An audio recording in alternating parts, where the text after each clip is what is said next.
Bien le bonjour, la compagnie. Je m'en viens encore aujourd'hui te parler d'un sujet toujours aussi délicat. Ça a l'air que c'est ça ma tâche, les sujets délicats. Celui-là, j'en ai pas encore jamais parlé.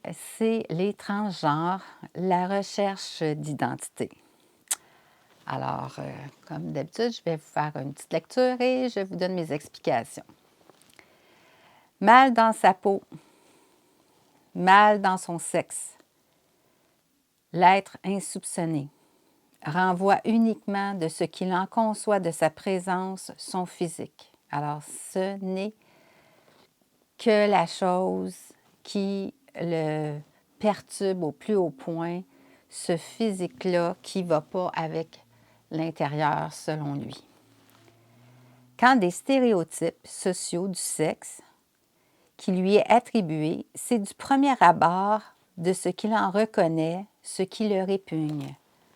C'est-tu assez triste, hein?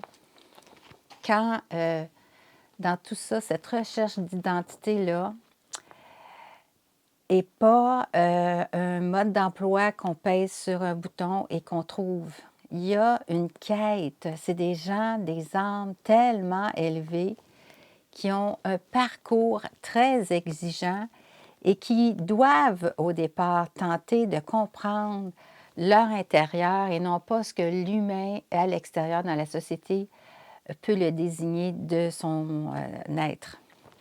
Alors, il faut qu'il dépasse l'aspect matière pour essayer de s'apprivoiser et tenter de se connaître dans ce qu'il est et pas essayer d'être une machine à dire ce morceau-là, je ne l'aime pas, il faudrait que ça soit comme ci, comme ça. Mais bon. Alors, c'est pour tenter de les aider dans leur recherche d'identité. Observation, j'ai quelques observations là-dessus. Au-delà de cette forme appliquée en ce sexe idéalisé, parce que bien souvent, hein, ils vont souvent se sentir tellement mal dans l'aspect matière, l'âme et le corps ont de la misère à s'ajuster, qu'ils pensent que c'est le corps qui n'est pas le bon corps, le bon sexe. Mais ce n'est pas ça nécessairement. Alors, il va être à la recherche de ce sexe idéalisé-là, de son identité, dans un apport uniquement physique et aucunement personnalisé, d'une énergie qui est pourtant à l'attendre en dedans de lui, la sienne, sa personnalité.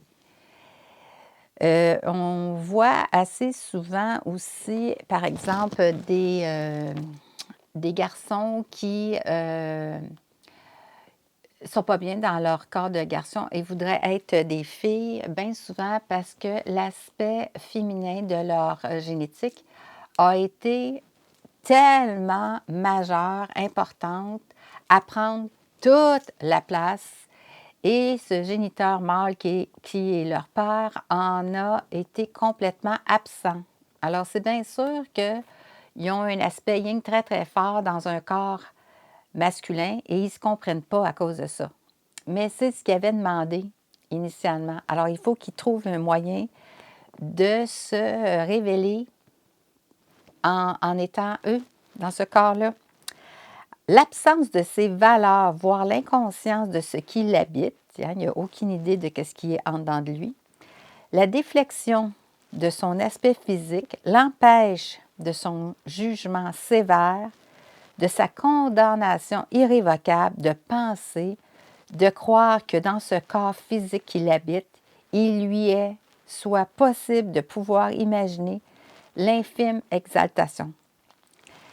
La moindre ouverture, pour lui, c'est impossible de voir une petite exaltation, la plus petite qui soit, et impossible non plus de voir la moindre ouverture de son être intrinsèque. Hein, il faudrait que je fasse des exercices de diction, mais bon, on se comprend. Qui pourtant l'habite au-delà de cette matière physique. Il y a, comme je disais, un trésor qui est caché en dedans de lui.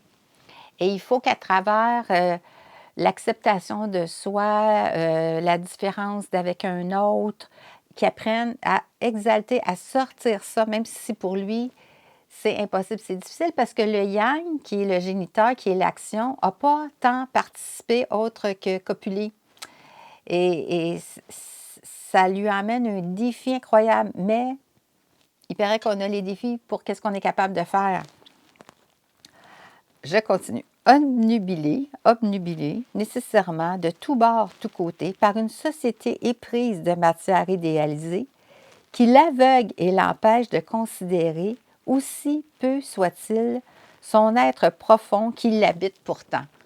Hein, c'est des êtres exceptionnels et de tout ce qu'il peut rencontrer à l'extérieur dans la société, il ne se reconnaît pas. Ben non, c'est sûr, c'est des gens exceptionnels.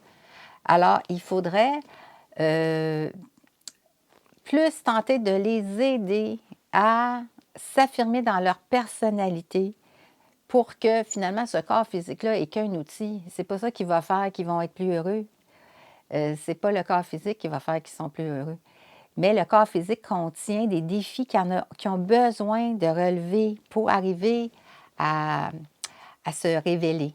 Alors là-dessus, même si c'est un sujet délicat et qui va peut-être emmener toutes sortes de controverses, bonne observation, bon recentrage.